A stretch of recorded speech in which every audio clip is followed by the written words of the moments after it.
జై గురుదేవ్. ఓం శ్రీ సాయిరామ్. దివ్య ప్రేమ స్వరూపులారా, నిన్న మీరు గురు సందేశంలో ధ్యాన మండలి ధ్యానాలు అనే అంశాన్ని గురించి తెలుసుకున్నారు. ధ్యాన మండలి ద్వారా 6 శిక్షణా తరగతులు అందించబడుతున్నాయి. ఒక్కొక్క శిక్షణలో ఒక్కొక్క రకమైనటువంటి ధ్యాన విధానాన్ని ప్రవేశపెట్టడం జరిగింది. ధ్యాన వైద్య యోగ శిక్షణలో 18 నిమిషాల సమాధి అభ్యాసం ప్రవేశపెట్టబడింది. ఆ సమాధి అభ్యాసాన్ని అందించడానికి వీలుగానే మంత్రోపదేశం కోసం బ్రహ్మోపదేశం అనబడేటటువంటి ఒక విశిష్టమైనటువంటి పండుగను నిర్వహించడం జరుగుతుంది. వేరు వేరు ప్రదేశాల నుంచి వచ్చినటువంటి ధ్యానులంతా కూడా కలిసి ఉదయం నుండి సాయంత్రం వరకు ఆ కార్యక్రమంలో పాల్గొంటారు. ఉదయం నుండి సాయంత్రం వరకు ఆ కార్యక్రమంలో నిర్విఘ్నంగా నిరాటంకంగా పాల్గొంటున్నప్పటికీ సాయంత్రం అయ్యేసరికి ముఖంలో తేజస్సు కనిపిస్తుంది, ఉత్సాహం కనిపిస్తుంది. సాధారణంగా మనం ఏదైనా ఒక పని చేసినప్పుడు 3 గంటల తర్వాత ఎంతో కొంత మేరకు అలసట వస్తుంది, నీరసం వస్తుంది, ఆ పని పట్ల వ్యతిరేకత వస్తుంది. కానీ ఉదయం 6 నుండి 7 మధ్య బ్రహ్మోపదేశం మొదలవుతుంది.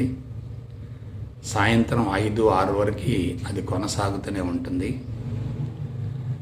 అంతమంది ధ్యానులు ఉన్నప్పటికీ, అన్ని గంటలు నిరాటంకంగా కొనసాగినప్పటికీ సాధకుల యొక్క ముఖంలో తేజస్సు పెరుగుతుంది తప్ప తగ్గటం లేదు. దీన్ని నేను ప్రత్యక్షంగా గమనించడం జరిగింది. ఆ తర్వాత నిత్య సమాధి యోగ శిక్షణలో సోహం ధ్యానం, సంకల్ప సిద్ధ యోగ, సహజానంద యోగ, సత్యదర్శనం, ఆత్మస్థితి శిక్షణలలో ఆత్మశుద్ధి యోగం 1, 2, 3 దశలు. ఇక అంతిమంగా జీవన వేదంలో పూర్ణ మంత్రాన్ని అందించడం జరుగుతుంది. పూర్ణ మంత్రాన్ని అందుకున్న తర్వాత ఏ సాధకుడైనా ఎటువంటి నియమాలను పాటించవలసినటువంటి అవసరం లేదు. మీకు ఒక విషయం చెప్తున్నాను. ధ్యానము అంటే ఏదో ఒకటి చేయటం, పూర్ణత్వం అంటే ఏమీ చేయకుండా ఉండటమే. ఏదో ఒకటి చేయటంతో జీవితం ప్రారంభమవుతుంది. ఏమీ చేయకుండా ఉండే స్థితిలో ఆ జీవితం ముగుస్తుంది. సాధన కూడా ప్రాథమికంగా ఏదో ఒకటి చేయటంతో ప్రారంభమవుతుంది. ఏమీ చేయవలసినటువంటి అవసరం లేదు అనే స్థితిలో అది ముగుస్తుంది. కాబట్టి అందించేటటువంటి విధానాలన్నీ కూడా అంతరంగ శుద్ధికి అద్భుతంగా దోహదపడతాయి.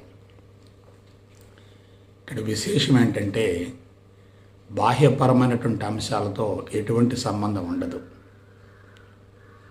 గురూజీ కానీ, స్వామీజీలు కానీ, బాబాలు కానీ, విగ్రహాలు కానీ, దేవతలు కానీ, త్రిమూర్తులు కానీ, త్రిశక్తి స్వరూపాలు కానీ, ఇతర పరమైనటువంటి వస్తువులతో, ఆకారాలతో ఎటువంటి సంబంధం ఉండదు.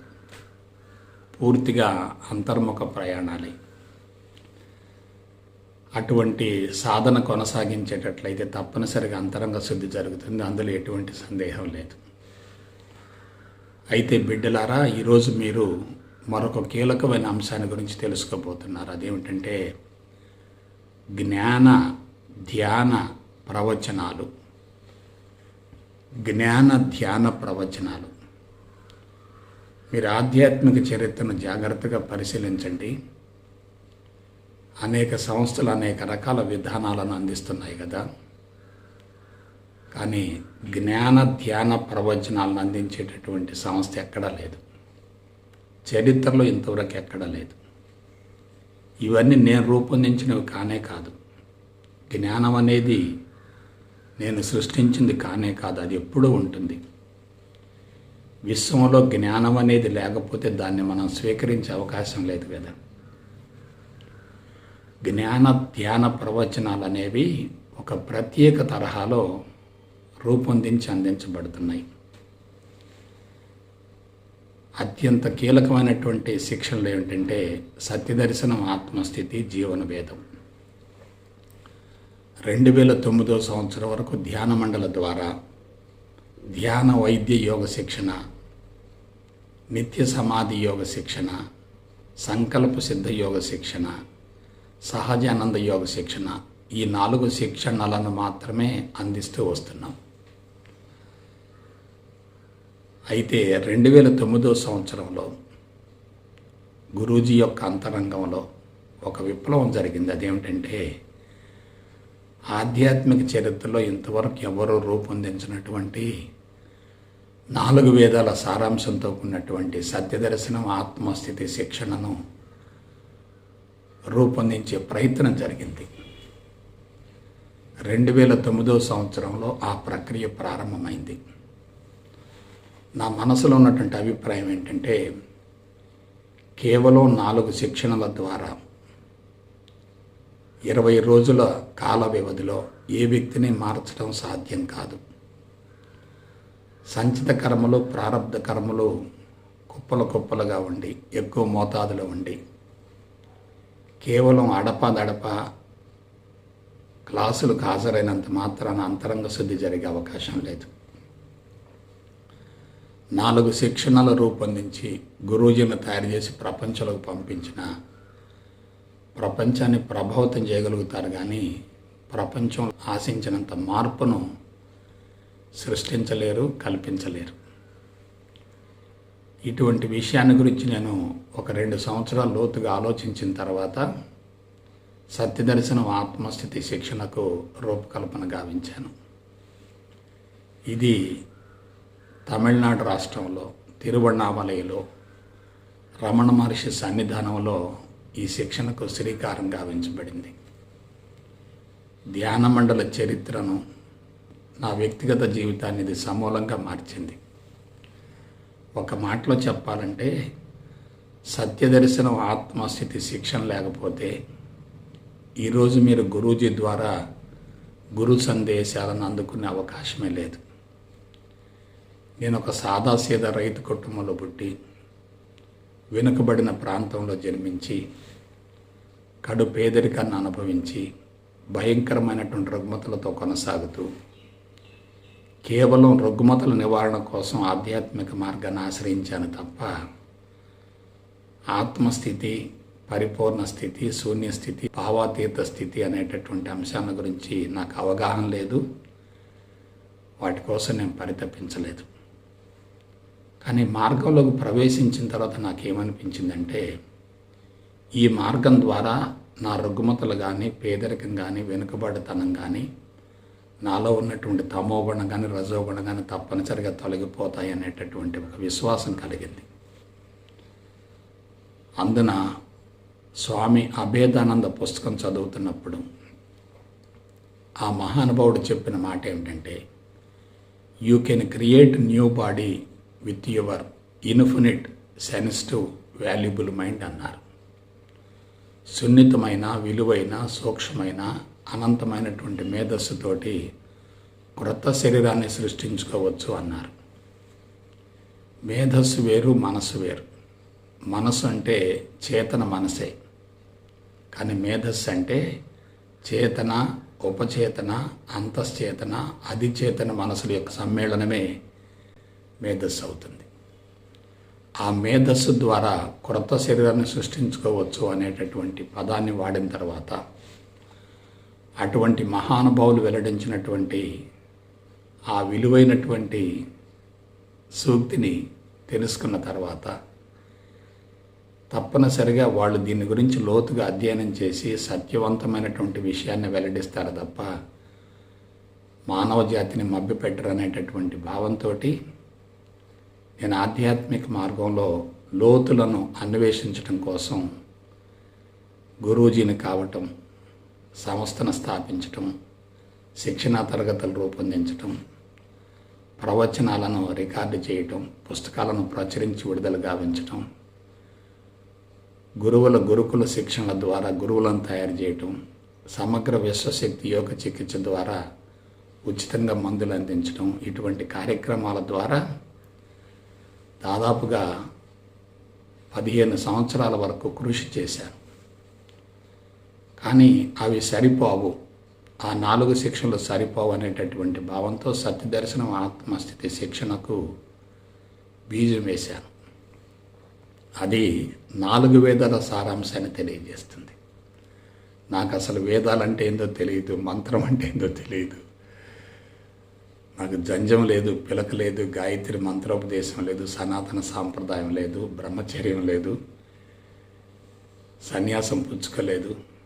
కానీ ఆ సత్యదర్శనం ఆత్మస్థితి శిక్షణకు రూపకల్పన గావించటం ప్రారంభించినటువంటి మొదటి రోజు నుంచే నా అంతరంగంలో విప్లవాత్మక మార్పులు మొదలయ్యాయి. సత్యదర్శనం ఆత్మస్థితి అనేది 4 వేదాల సారాంశాన్ని ఉపనిషత్తుల రూపంలో అందించినటువంటి వేదాంతాన్ని శిక్షణ రూపంలో అందించడం జరుగుతుంది. ఋగ్వేదం, యజుర్వేదం, సామవేదం, అధర్వణ వేదం. అయితే ఆ శిక్షణలో అత్యంత కీలకమైనటువంటి ఘట్టం ఏమిటంటే 5వ రోజున ఉదయం నుండి సాయంత్రం వరకు జ్ఞాన ధ్యాన ప్రవచనాలను ప్రవేశపెట్టడం జరిగింది. జ్ఞానము ధ్యానము 2 ఒకేసారి జరుగుతాయి. జ్ఞానాన్ని అందుకుంటూ ఉంటారు, అదే సమయంలో ధ్యానాన్ని కొనసాగిస్తూ ఉంటారు. జ్ఞానం ధ్యానముల సమ్మేళనంతో తప్పనిసరిగా పరిపూర్ణత్వం సిద్ధిస్తుంది, అంతరంగ సిద్ధి కలుగుతుంది అనేటటువంటిది నా ప్రగాఢ విశ్వాసం. అది చాలా విప్లవాత్మకమైనటువంటి విధానం. ఒకేసారి జ్ఞానం ప్రవేశపెట్టబడుతుంది, ఒకేసారి ధ్యానం కొనసాగుతుంది. అందుకే వాటికి జ్ఞాన ధ్యాన ప్రవచనాలని పేరు పెట్టాను. ఋగ్వేదం, యజుర్వేదం, సామవేదం, అధర్వణ వేదాలను 4 గురించి తెలియజేసిన తర్వాత అంతరంగ శుద్ధి కోసం కొన్ని ప్రత్యేకమైనటువంటి నవరత్నాలు అనబడేటటువంటి 9 జ్ఞాన ధ్యాన ప్రవచనాలను ఉదయం నుంచి సాయంత్రం వరకు అందించటం, వాటి ప్రశ్నావళికి జవాబులు రాయించటం, సందేహ నివృత్తి గావించడం జరుగుతుంది. ఉదయం నుండి సాయంత్రం వరకు ఇదే విధానం కొనసాగుతుంది. మొట్టమొదటి ప్రవచనం ఏమిటంటే నేను ఎవరు, నేను ఎవరు, నేను ఎవరు, నేను ఎవరు. అనాది నుంచి నేటి వరకు ఇదే ప్రశ్న మానవ జాతికి అందించబడుతుంది. ఋషులు కూడా నేను ఎవరు అనేటటువంటి అంశంతో వాళ్ళ అన్వేషణ ప్రారంభించారు. ఏ మహానుభావుడైనా ఆధ్యాత్మిక మార్గంలో పరిణతి చెందటం కోసం తనను గురించి తాను తెలుసుకునే ప్రయత్నం చేస్తాడు. ఆ ప్రయత్నంలో ఒక భాగమే ఈ అద్భుతమైనటువంటి ప్రశ్న, నేను ఎవరు. నీవు సాక్షాత్తు భగవంతుడివి, సచ్చిదానందానివే, పరమాత్మవే, పరబ్రహ్మ స్వరూపానివే. బ్రహ్మ, విష్ణు, మహేశ్వరులు 3 నీలోనే ఉన్నారు. సరస్వతి, లక్ష్మి, పార్వతి అనబడేటటువంటి త్రిశక్తి స్వరూపాలకు ప్రతినిధివి కూడా నీవే. నీవు వ్యక్తివి కాదు, శక్తివి కాదు, వస్తువు కాదు, పదార్థం అంతకన్నా కాదు. ఈ చరాచర జగత్తుకి ఏదైతే ఆధారమో అదే నీవు. నీ నుండే ఈ చరాచర జగత్తు ఆవిర్భవిస్తుంది, మరలా తిరిగి నీలోనికి లయం చెందుతుంది. ఇది ఒక విప్లవాత్మకమైనటువంటి అంశం. దీనిని గురించి తెలుసుకున్న మరుక్షణమే మనిషికి తన సహజ స్వరూపాన్ని గురించి అవగాహన కలుగుతుంది. మొట్టమొదటి ప్రవచనం నేను ఎవరు. అయితే నేను ఎవరు అనేటటువంటి అంశాన్ని గురించి ఎవరికైనా అవగాహన కలగాలంటే ఒకటి తొలగిపోవాలి. అదేమిటంటే మాయ, భ్రమ, భ్రాంతి, వ్యామోహం. ఇది పూర్తిగా తొలగిపోతేనే సత్యదర్శనం అవుతుంది. సత్యదర్శనం అయితేనే ఆత్మస్థితికి వెళ్ళే అవకాశం ఉంటుంది. ఈ మాయ అనేది భూమండలంలో ఏ జాతికి లేదు, ఏ జంతువుకి లేదు, ఏ ప్రాణికి లేదు. ఒక్క మానవునిలో మాత్రమే ఉంది. అందున భౌతిక జ్ఞానం మిథ్యా జ్ఞానం, సైన్సు సాంకేతిక పరిజ్ఞానాలతో ప్రకృతి మీద ప్రయోగాలు చేసి పరిశోధనలు చేసి ప్రకృతి సంపదను తన స్వార్థం కోసం ఉపయోగించుకుంటూ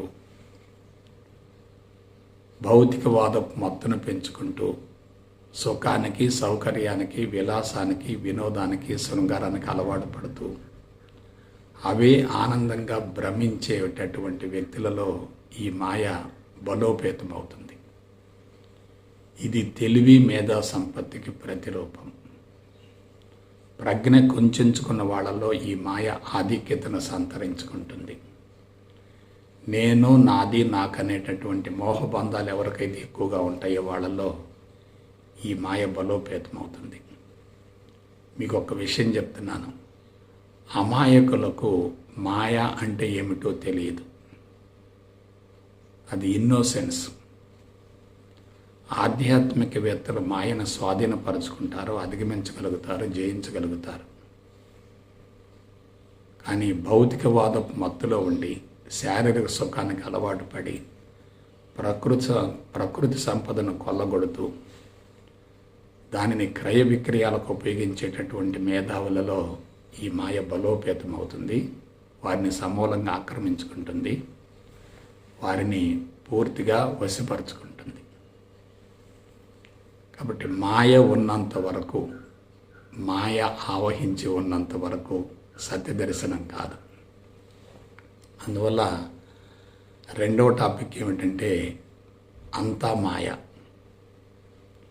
మాయ అనేది మోహబంధాలను పెంచుతుంది, అహంకారాన్ని బలోపేతం చేస్తుంది, మనసును కొంచెంపజేస్తుంది, శారీరక మమకారాన్ని పెంచుతుంది, ఇంద్రియాలను రెచ్చగొడుతూ ఉంటుంది, మనిషిని భౌతిక ప్రపంచం వైపుకు పరుగులు పెట్టిస్తూ ఉంటుంది. ప్రస్తుతం ప్రపంచంలో ఏం జరుగుతుందో మీరు జాగ్రత్తగా పరిశీలించండి. అమాయకుల సంఖ్య బాగా తగ్గుతుంది, మేధావుల సంఖ్య పెరుగుతుంది. మేధావులంతా కూడా మాయచే బంధించబడ్డారు, వశపరుచుకోబడ్డారు. మాయ వాళ్ళని ఆట ఆడిస్తూ ఉంది.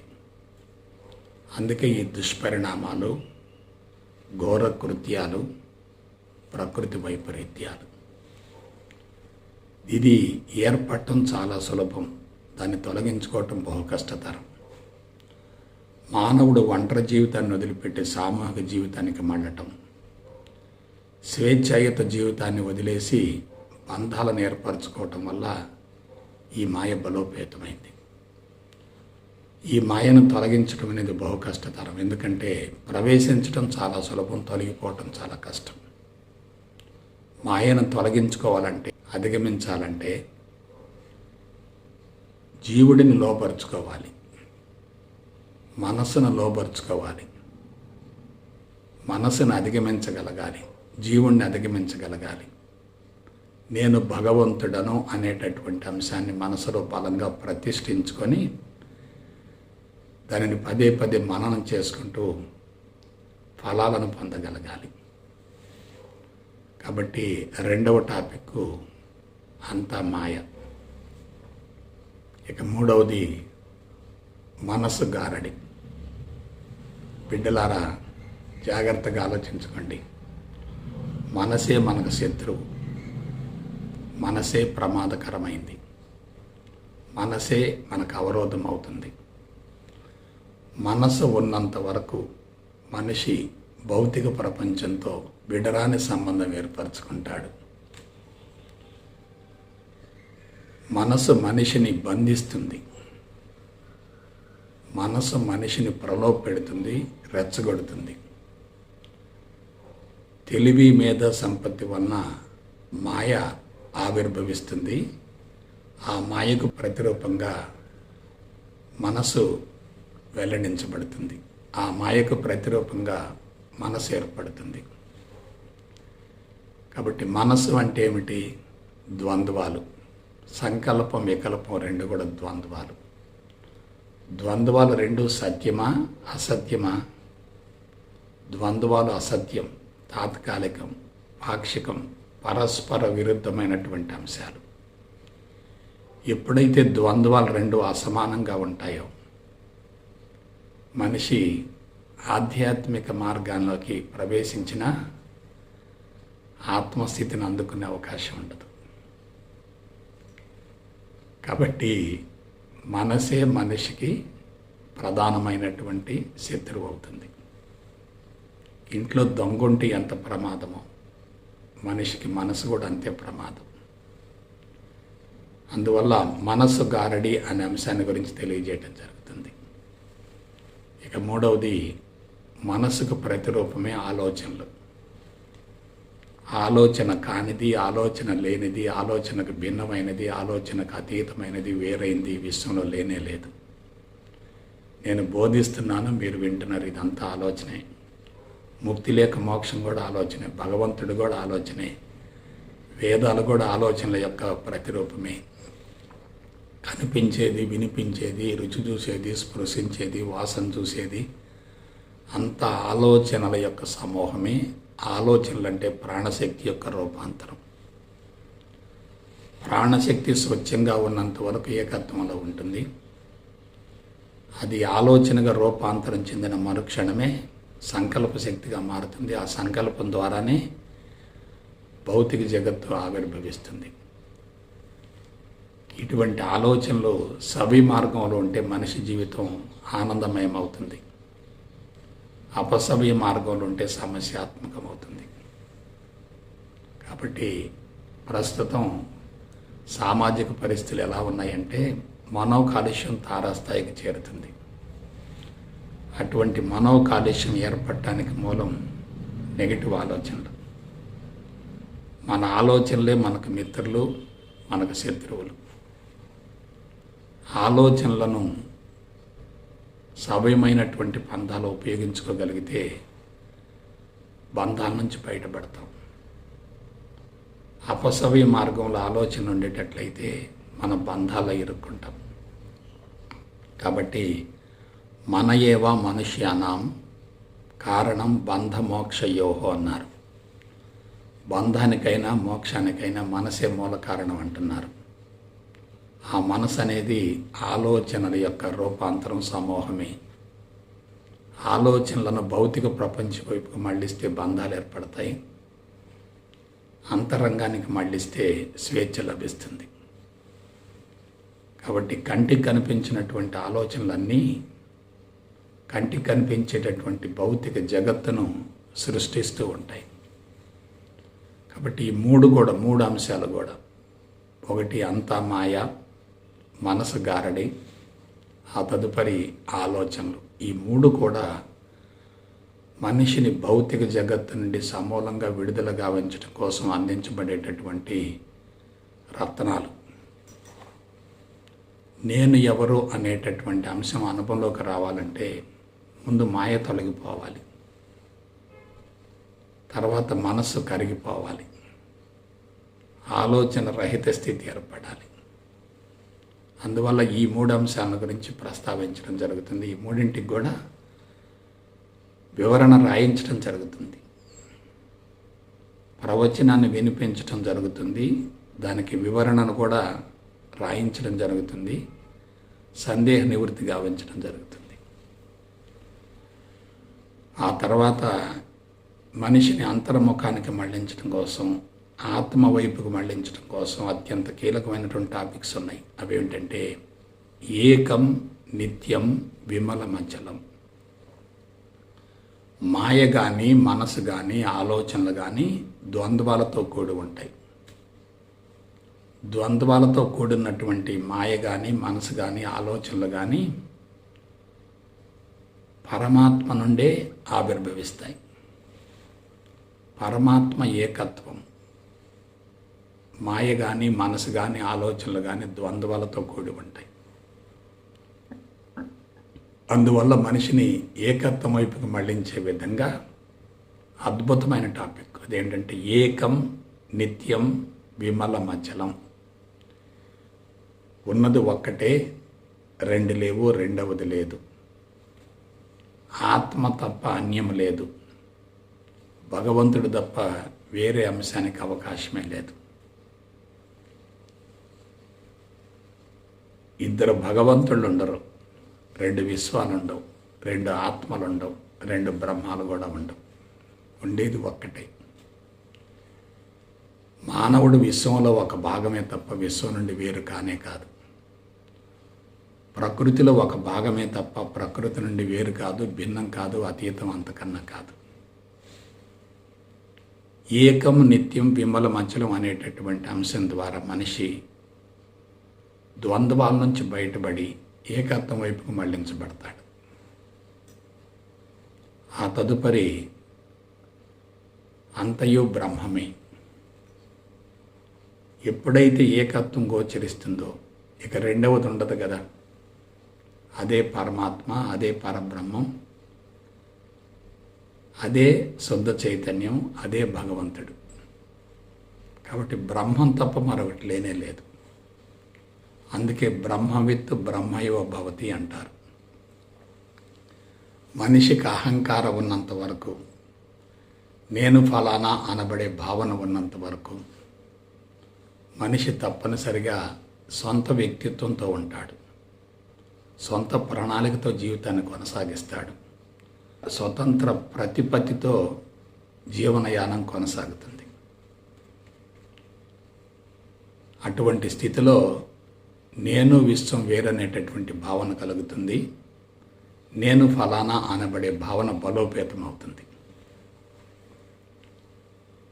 ఎప్పుడైతే నేను ఫలానా అనేటటువంటి అహంకారపు పరిధి ఏర్పడుతుందో మనిషి శక్తి పూర్తిగా హరించుకుపోతుంది. ఒక నది నదిగా ఉన్నప్పుడు దానికి సొంత వ్యక్తిత్వం ఉంటుంది, పేరుంటుంది, నీరు ప్రత్యేకమైనటువంటి రుచిలో ఉంటాయి. కానీ అది సముద్రంలో కలిసిపోయిన తర్వాత దానికి ఇక ప్రత్యేకత అంటూ ఏమీ ఉండదు కదా.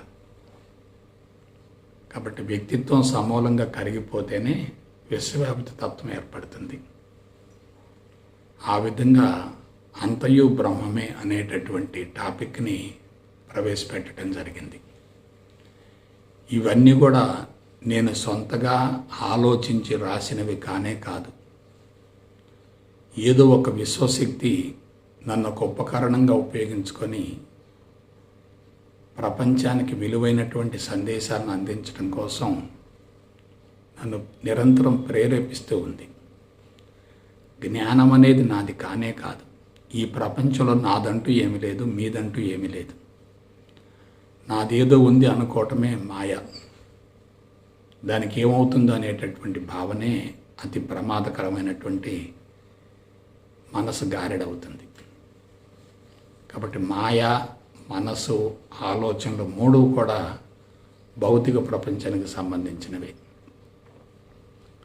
కానీ ఏకం నిత్యం విమలమచలం అంతయు బ్రహ్మమే అనేటటువంటి అంశాల గురించి అవగాహన గావించుకుంటే మాయ కూడా భగవంతుడే అవుతుంది, మనసు కూడా భగవంతుడే అవుతుంది, ఆలోచనలు కూడా భగవంతుడిలో ఒక భాగం అవుతాయి. ఇక మనం వ్యతిరేకించేది, సరిచేసేది, మార్చేది ఏమీ లేదు కదా. భిన్నత్వం ఉన్నప్పుడే మనకి సమాచారం ఉంటుంది. ఏకత్వం ఉన్నప్పుడు సమాచారానికి అవకాశమే లేదు కదా. భిన్నత్వం ఉన్నప్పుడు కొంత సరిగా ఉంది అనేటటువంటి భాగం ఉంటుంది, కొంత సరిగా లేదనేటటువంటి భాగం ఉంటుంది. అవి రెండు ఎప్పుడైతే ఉన్నాయో అంతరంగం తప్పనిసరిగా సంస్కారాలతో నిండి ఉంటుంది, సరిచేయాలనే భావన ఉంటుంది. కానీ ఏకత్వం ఉన్నప్పుడు ఇక సరిచేసేది లేదు కదా.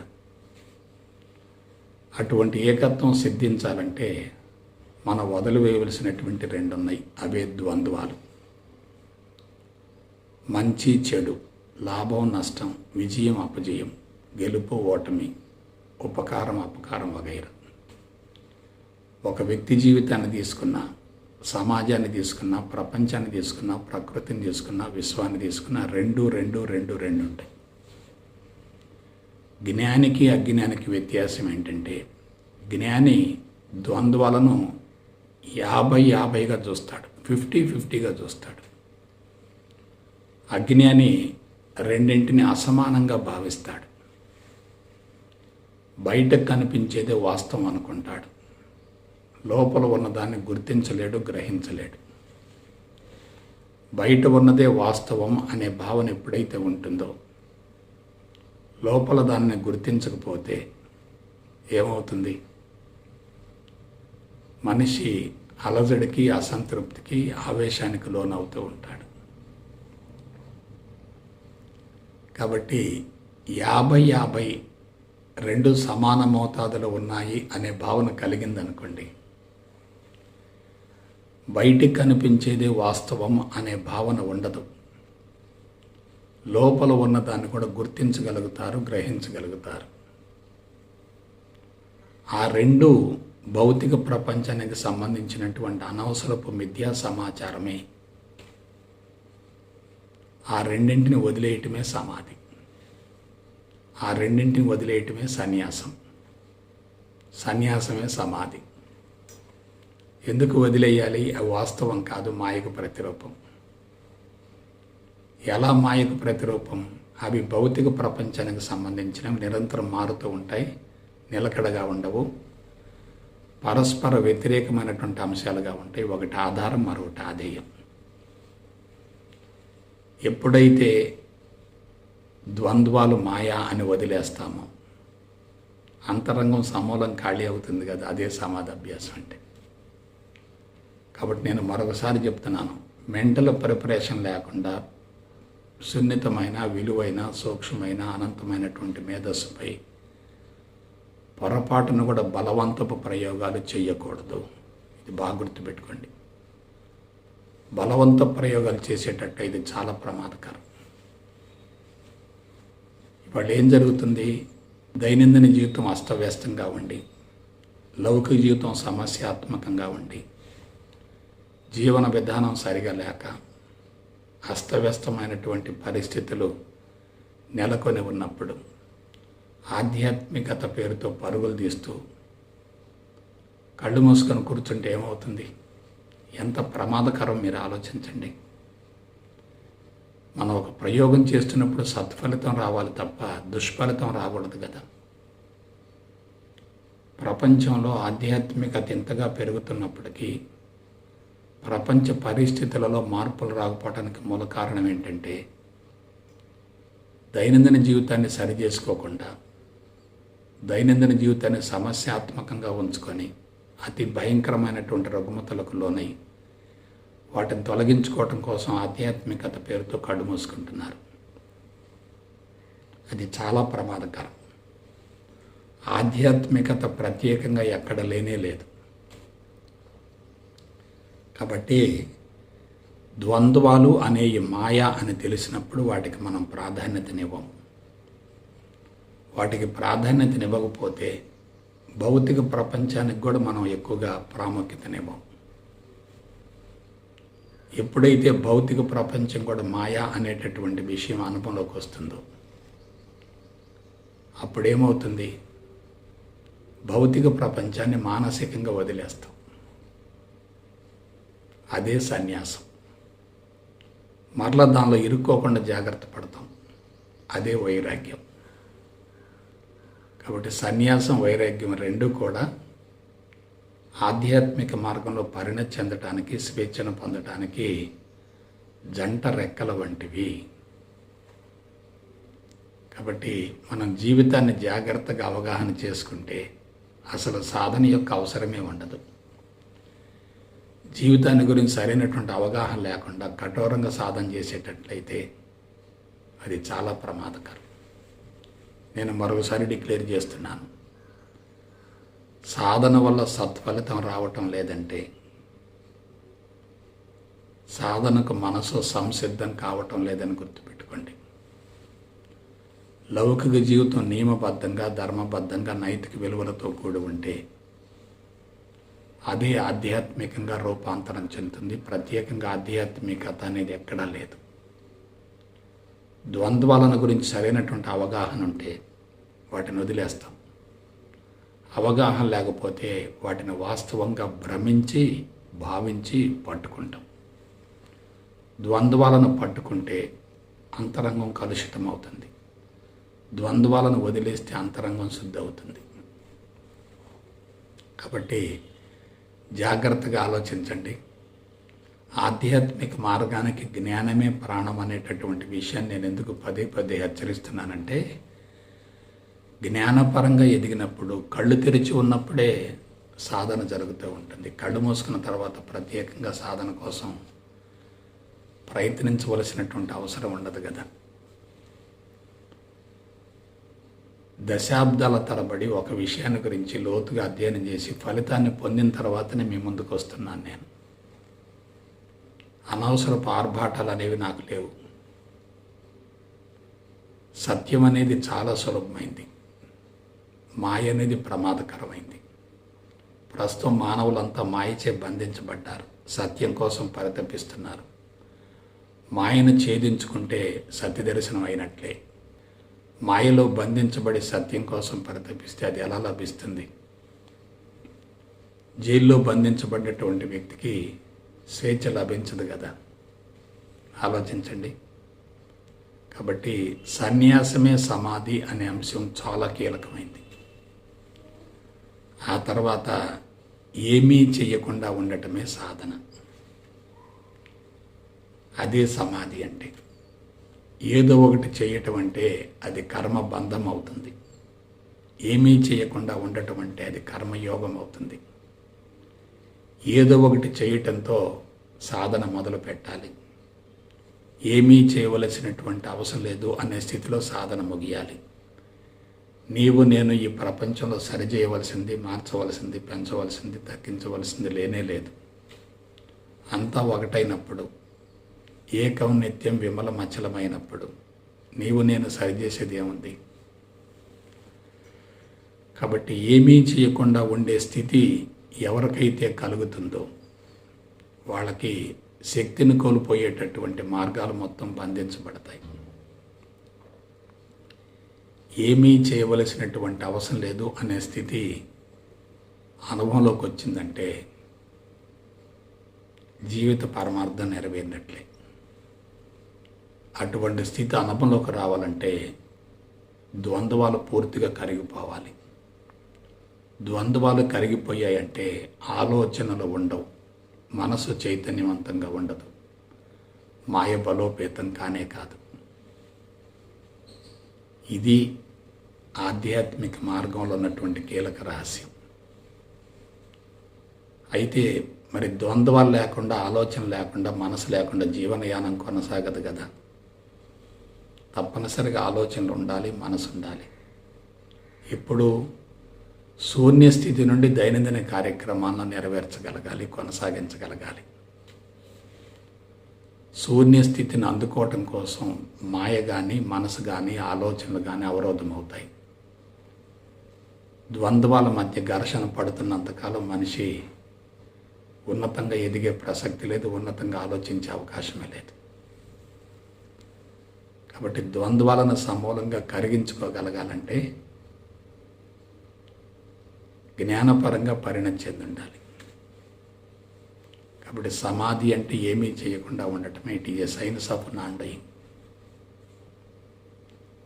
ఆ తర్వాత ఇక చివరగా నిరంతర సంపూర్ణ గమనమే సాధన. అందరూ తెలుసుకోవలసినటువంటి కీలకమైనటువంటి అంశం ఏమిటంటే శిక్షణా తరగతుల్లో కేవలం బీజాలు వేయటం జరుగుతుంది. బీజాలను వేసిన తర్వాతనే సాధకుల్ని ఇంటికి పంపించడం జరుగుతుంది. ఇంటికి వెళ్ళిన తర్వాత సాధన కొనసాగించాలి. ఎలా కొనసాగించాలి? దైనందిన జీవితాన్ని గురించి ఆలోచించుకుంటూ ఉండాలి. అంతరంగ శుద్ధిని గురించి సాధన కొనసాగిస్తూ ఉండాలి. గతంలో చేసిన తప్పులు, పొరపాట్లు పునరావృతం కాకుండా చూసుకోవాలి. అదే సమయంలో అంతరంగ శుద్ధికి ప్రాధాన్యతనివ్వాలి. లౌక్యాన్ని, అంతరంగాన్ని రెండింటిని సమన్వయం చేసుకుని ముందుకెళ్ళగలగాలి. అందుకు మనం గమనాన్ని కోల్పోతూ ఉంటాం. గమనం అంటే బయట ఉన్నదే వాస్తవం కాదు, లోపల మరొకటి దాగి ఉంది అనేటటువంటి విషయాన్ని తెలుసుకోవటమే గమనం అవుతుంది. ఏదో వచ్చిందని పొంగిపోకూడదు, ఏదో పోయిందని కృంగిపోకూడదు. పొంగిపోవటం, కృంగిపోవటం రెండు కూడా అజ్ఞానానికి ప్రతిరూపాలి. చాలామందిని గమనించండి, అసలు ఆధ్యాత్మికత అంటే ఏంటో తెలియదు. వాళ్ళ కుటుంబ బాధ్యతలు సక్రమంగా నిర్వహించుకుంటూ ఉద్యోగ ధర్మాన్ని నెరవేరుస్తూ ఉండి కర్తవ్య నిర్వహణలో 100% పాల్గొంటూ కష్టపడి పనిచేస్తూ నైతిక విలువలతో జీవిస్తూ కుటుంబాన్ని తీర్చిదిద్దుకొని ప్రశాంతంగా జీవితాన్ని కొనసాగిస్తూ ఉంటారు. అది ఆధ్యాత్మికతే కదా, అది సాధనే కదా. అటువంటి వ్యక్తులు ప్రత్యేకంగా సాధన కొనసాగించవలసిన అవసరం ఏమంటుంది? ఆలోచించండి. సాధన సాధన సాధన అంటున్నారు. ఏం సాధించాలని సాధన? సాధించాలి అనే భావన కానీ, సాధించలేకపోయాను అనే భావన కానీ, సాధించాను అనే భావన కానీ, ఇదంతా దేనికి సంబంధించింది?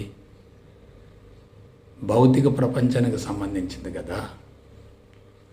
భౌతిక ప్రపంచం అంతా మాయే కదా, మాయకు ప్రతిరూపమే కదా. భౌతిక ప్రపంచంతో బలీయమైనటువంటి సంబంధాన్ని ఏర్పరచుకొని సాధన కొనసాగిస్తే ప్రయోజనం ఏమిటి? కాబట్టి భౌతిక ప్రపంచం అనేది మాయా అని తెలిసినప్పుడు, దానిని మానసికంగా వదిలేసినప్పుడు సాధన సునాయాసం అవుతుంది. కాబట్టి జ్ఞానం మాయ, జ్ఞానాన్ని అందించేటటువంటి గురువు మాయ, ఆ గురువు చూపించేటటువంటి భగవంతుడు కూడా మాయ. సమాచారం అనేది ఏదైనా ఎటువంటిదైనా మాయకు ప్రతిరూపమే. ఎందువల్ల? బుద్ధి మట్టం నుండి అది తయారవుతుంది, నోటి ద్వారా వ్యక్తీకరించబడుతుంది. నోటి ద్వారా వ్యక్తీకరించబడటానికి మనసు దాన్ని ప్రేరేపిస్తూ ఉంటుంది. కాబట్టి భౌతిక జ్ఞానమైనా, ఆత్మజ్ఞానమైనా, సైన్సు సాంకేతిక పరిజ్ఞానమైనా, మిథ్యా జ్ఞానమైనా అంతా కూడా మాయే కదా. మాయను పట్టుకుంటే సత్యదర్శనం ఎలా జరుగుతుంది? మాయలో కూర్చొని సత్యం కోసం అన్వేషణ చేస్తే ఎట్లా? కాబట్టి లౌకిక జీవితాన్ని క్రమబద్ధీకరించుకునేటట్లయితే 95% సాధన జరిగిపోతూనే ఉంటుంది. లౌకిక జీవితం అస్తవ్యస్తంగా ఉండి, సమస్యాత్మకంగా ఉండి, ఎంత కఠోర సాధన చేసినా సాధన మొత్తం బూడిదలో పోసిన పన్నీరే కదా. కాబట్టి సత్యదర్శనం, ఆత్మస్థితి శిక్షణ అనేది చాలా కీలకమైంది. అది పరిపూర్ణ అద్వైత బ్రహ్మజ్ఞానాన్ని శాస్త్రయుక్తంగా అందించే విధంగా రూపకల్పన గావించబడింది. పైగా ఆ కోర్సులో పండితుడి నుండి పామరుని వరకు అందరికీ సులభంగా అర్థమయ్యే రీతిగా 4 వేదాల సారాంశాన్ని మొత్తాన్ని కూడా ప్రొజెక్టర్ ద్వారా బొమ్మల రూపంలో చూపించడం జరుగుతుంది. ఎందుకంటే జ్ఞానాన్ని అందరూ కూడా అవగాహన చేసుకోలేరు. కళ్ళ ద్వారా సమాచారం సేకరించబడితే అది తొందరగా రికార్డ్ అవుతుంది. 100% పర్సెప్షను కళ్ళ ద్వారా జరుగుతుంది. అందువల్ల కంటితో చూస్తూ, చెవులతో వింటూ ఉన్నారనుకోండి, అది లోపల పూర్తిగా ప్రింట్ అయిపోతుంది. అందువల్లనే ఆ ప్రవచనాలను ప్రొజెక్టర్ ద్వారా చూపిస్తూ అందించడం జరిగింది. ఋగ్వేదం, యజుర్వేదం, సామవేదం, ఆధరణ వేదం. ఎప్పుడైతే ప్రొజెక్టర్ ద్వారా బొమ్మలు కనపడుతూ ఉంటాయో అది రుజువు అవుతుంది, ఆధారం అవుతుంది, నిరూపించబడుతుంది. కాబట్టి ఆధ్యాత్మిక చరిత్రలో ఇంతవరకు ఎవరు ఇటువంటి ప్రయోగం చేయలేదు. కాబట్టి సత్యదర్శనం, ఆత్మస్థితి శిక్షణలో అందించేటటువంటి నవరత్నాలన్నీ కూడా ఒకదాంతో మరొకటి లింక్ అయి ఉన్నాయి. మీరు గమనించండి. సాయంత్రం అయ్యేసరికి నేను ఎవరు అనే అంశానికి శాస్త్రీయపరమైనటువంటి వివరణ వస్తుంది. అది మనోఫలకంలో బలంగా ప్రతిష్ఠించబడుతుంది. ఒకసారి 9 ప్రవచనాలను మీరు జాగ్రత్తగా క్రోడీకరించండి. నేను ఎవరు, అంతా మాయ, మనసు గారడి, ఆలోచనలు. అక్కడ ఒక సెక్షన్ అయిపోయింది. ఏకం నిత్యం విమలమచలం, అంతయు బ్రహ్మమే, సన్యాసమే సమాధి, ఏమీ చేయకుండా ఉండటమే సమాధి, నిరంతర సంపూర్ణ గమనమే సాధన. లాస్ట్కి వచ్చేసరికి అసలు ఆధ్యాత్మిక మార్గం కూడా మాయా అనేటటువంటి విషయాన్ని స్పష్టంగా తెలియజేయటం జరుగుతుంది. ఇవి ఒకదాంతో మరొకటి చైన్ మాదిరిగా ఉన్నాయి. కళ్ళు మూసుకొని ప్రవచనాన్ని వినిపిస్తాం, తర్వాత ప్రశ్నావళికి జవాబులు రాపిస్తాం, గురూజీ ద్వారా సందేహ నివృత్తి కలుగుతుంది. సాయంత్రం అయ్యేసరికి ఎటువంటి వ్యక్తిలోనైనా స్పష్టమైనటువంటి మార్పు వస్తుంది. ఎందుకు? ప్రశ్నతో మొదలుపెట్టాం, సమాధానంతో ముగించాం. ఎంత విశిష్టంగా ఉంటుందంటే జ్ఞానము, గురువు, భగవంతుడు, ఆధ్యాత్మిక మార్గం, ముక్తి లేక మోక్షం వంటివన్నీ కూడా మాయా అనేటటువంటి విషయాన్ని ప్రాక్టికల్గా నిరూపించడం జరుగుతుంది.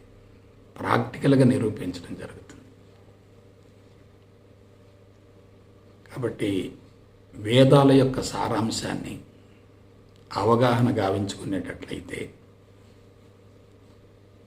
ఉపనిషత్తుల్లో ఉన్నటువంటి బ్రహ్మజ్ఞానాన్ని గురించి తెలుసుకునేటట్లయితే